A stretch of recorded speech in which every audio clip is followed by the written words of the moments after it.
It says we are live on Facebook. Good morning. Let me just check and make sure. Yes, we are.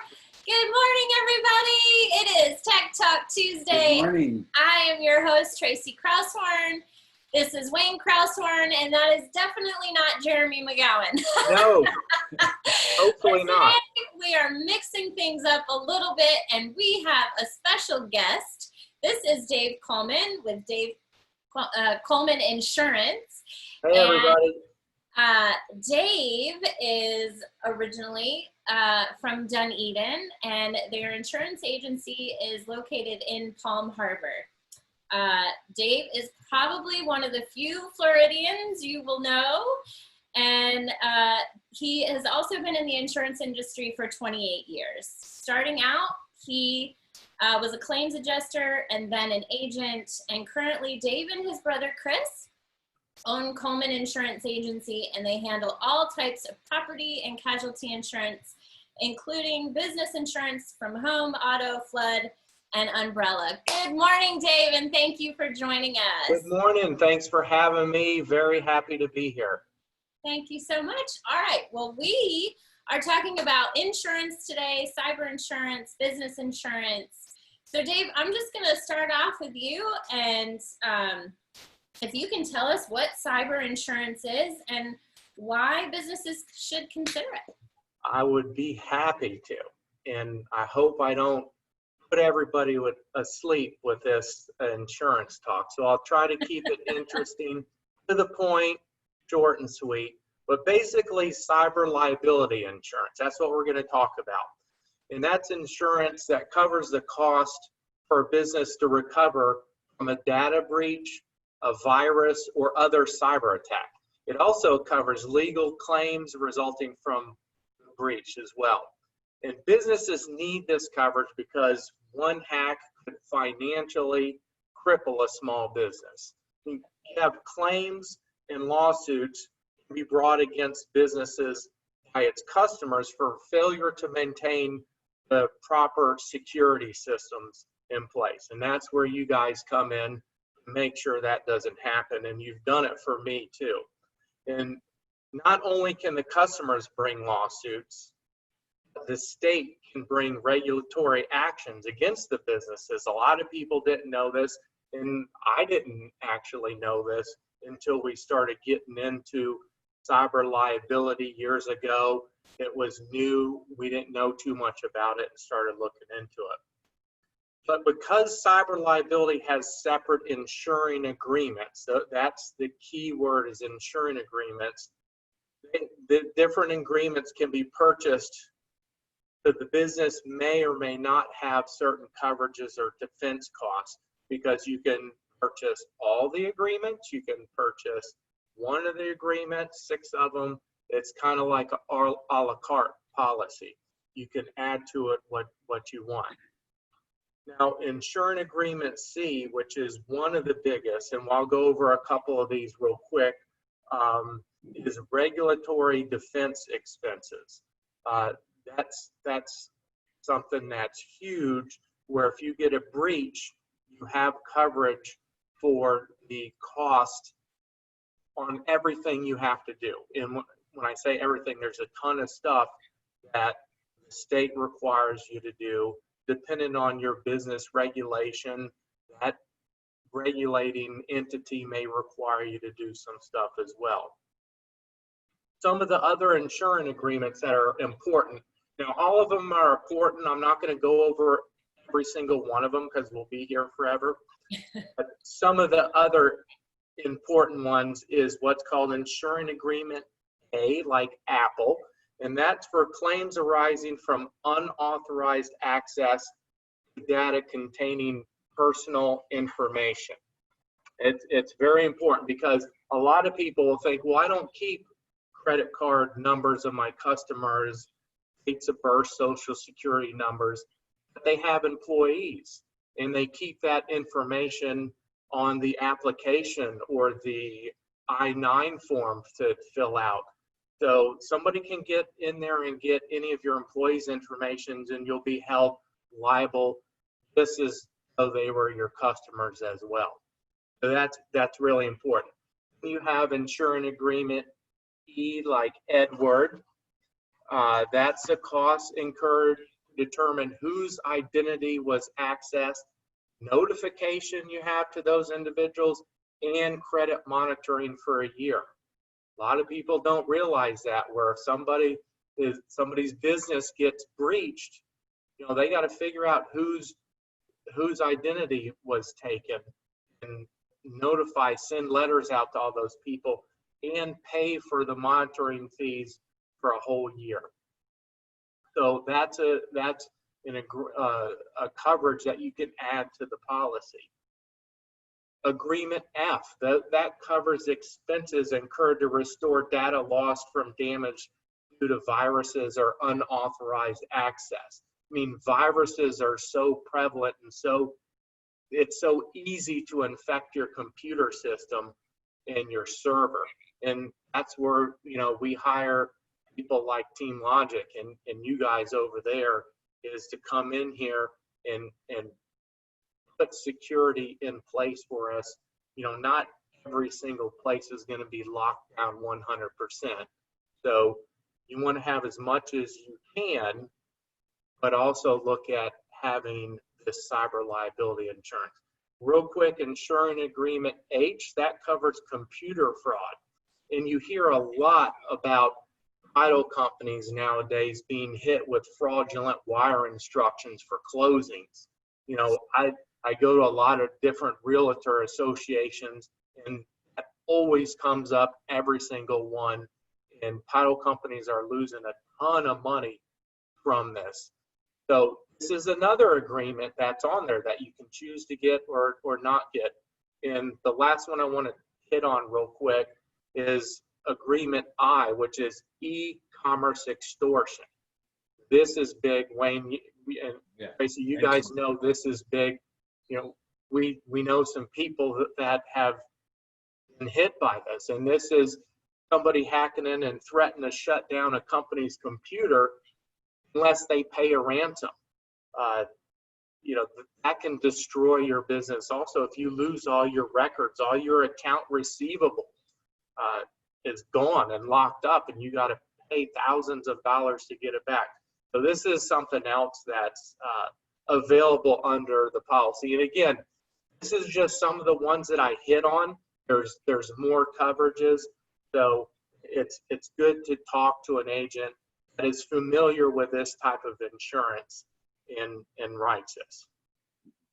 Back to you. That was very informative. Thank you. But can you tell us the difference between cyber insurance and errors and omissions? Yes, that's a good question. Both of them are kind of like specialized insurance. So the difference between the two is that cyber liability insurance is there to protect your business from attacks against you or your business, while errors and omissions is coverage to protect someone else against your negligence. Cyber liability protects your business from, again, computer breaches, viruses, computer fraud, whereas errors and omissions is a type of insurance that protects your business, your employees, and other professionals against claims of inadequate work or negligent actions on your part.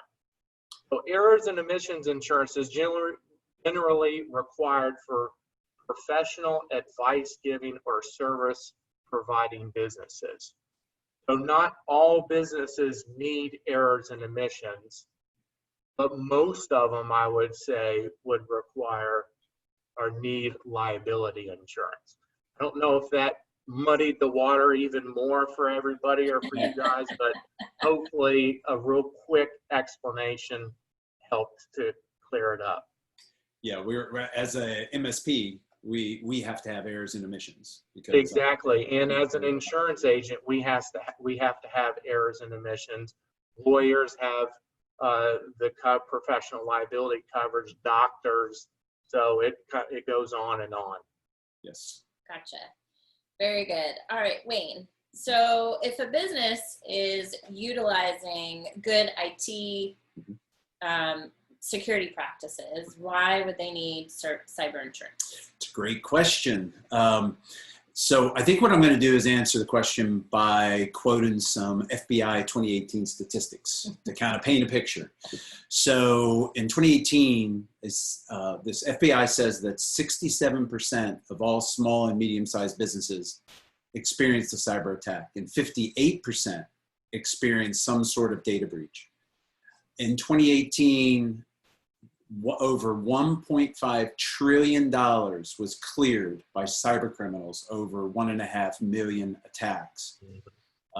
Clearly, it's extremely lucrative.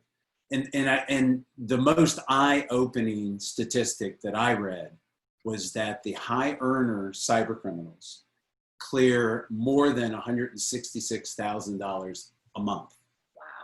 Wow. That's so, you know, it's lucrative. And if history teaches us one thing, whether it's drugs, whether it's alcohol during prohibition, where there's money to be made, there are people who are going to find a way. And really smart people who are constantly working around the things we put in place. And the problem is the human element with employees. And we put the best security practices in place. We put really high-end commercial grade endpoint, firewall, IT best practices. But the most prevalent scheme is phishing emails. And those phishing emails, they look real. They'll have some sort of link. You click on the link, they're in. And it's just too easy. You have an employee, they have 5 things going on, they see the email, they click, and now they're in. So if for no other reason, now we do a lot of things, we train, we test, we try to minimize that, but there's always. What about that test, Wayne? That was something that really sold us on your company. Is, you know, we know how easy it is for everybody, even me as the owner, clicking on emails that look legit. Yes. You guys send test and fake emails out to people. Yes. And see what they do.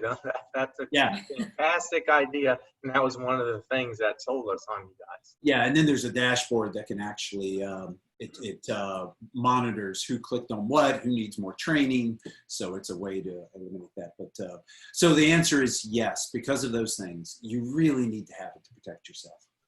Got it. All right, Dave. So Crazy. Tampa is considered the lightning capital of the world. Well, North America, I guess. North America. North America. So how can businesses protect their IT equipment? You know, it all comes down to your agent and explaining what the policy covers. Because no two policies are built the same. So the state requires you to, the insurance companies, to have a basic coverage that everybody has to work by, but companies will add to that. They won't add to that.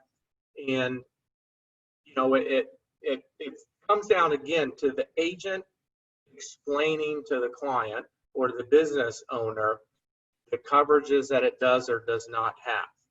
You know, some companies include $10,000 to $25,000 of coverage for their computer equipment, while others don't provide any coverage, and it has to be added. Hardware coverage is a different line on most policies as well. Well, you got hardware and you got software. So, you know, if you're a company that has expensive software, you'll need to check your policy and more than likely add that coverage. So, you know, again, it's very important to know your policy.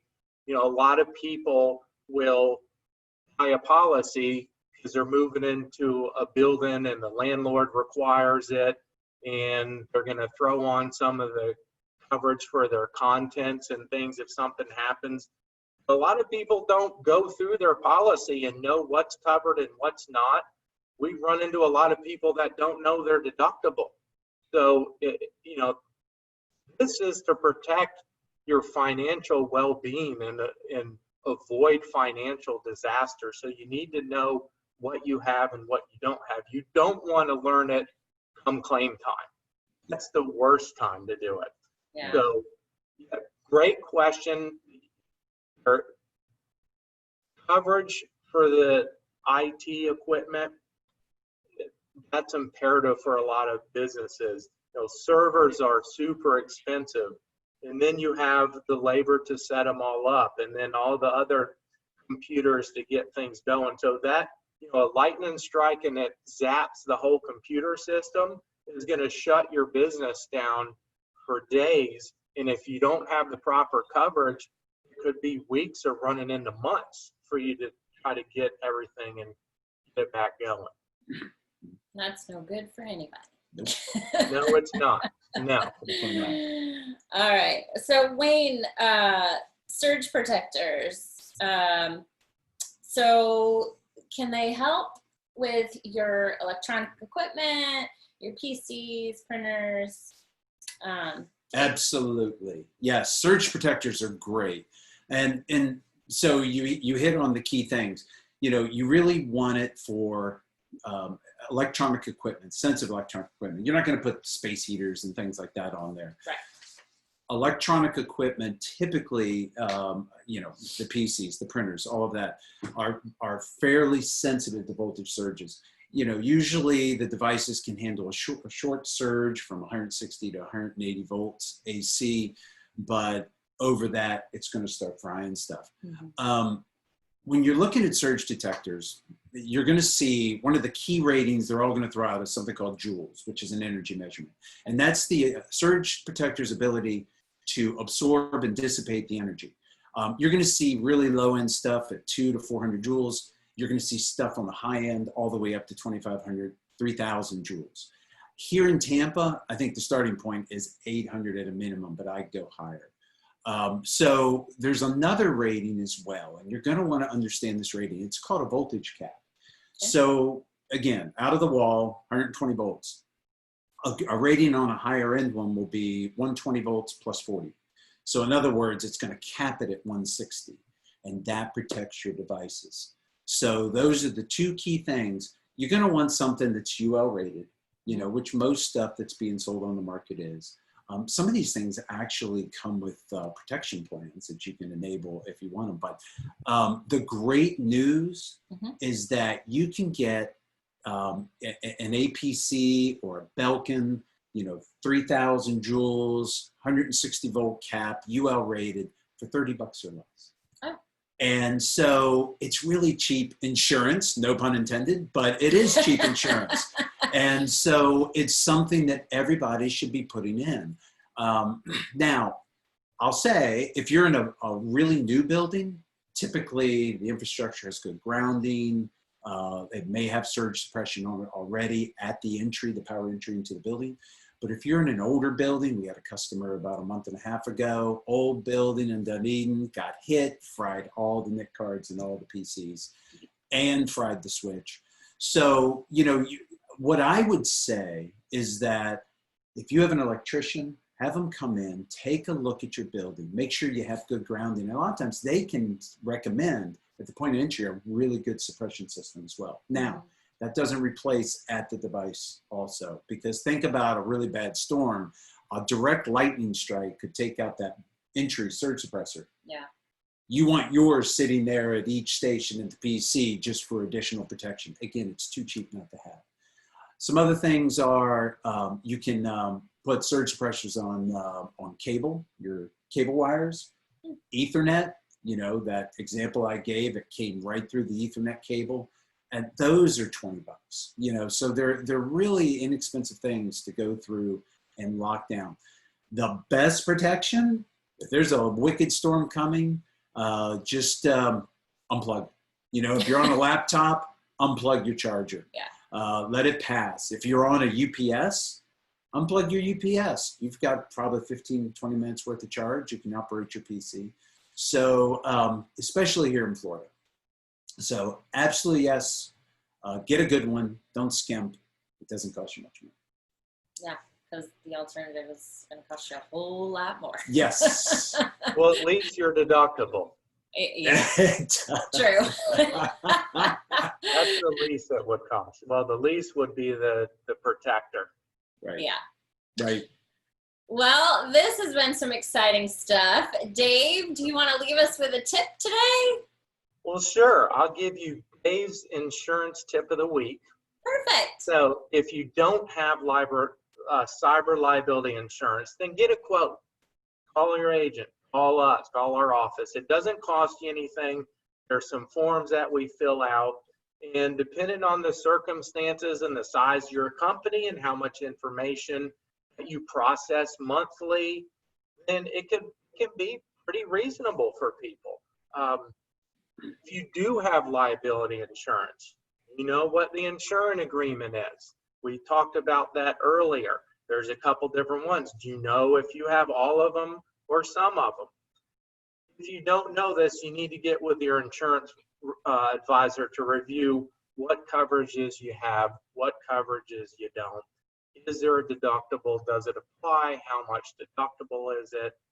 And, you know, again, the insurance agreement that we talked about that covers the regulatory expenses, that's very important. If I could put that agreement up here and highlight it and make it go all around, that's the one you want to make sure you have for sure. Very good. All right, well, I'm going to leave you with a little marketing tip.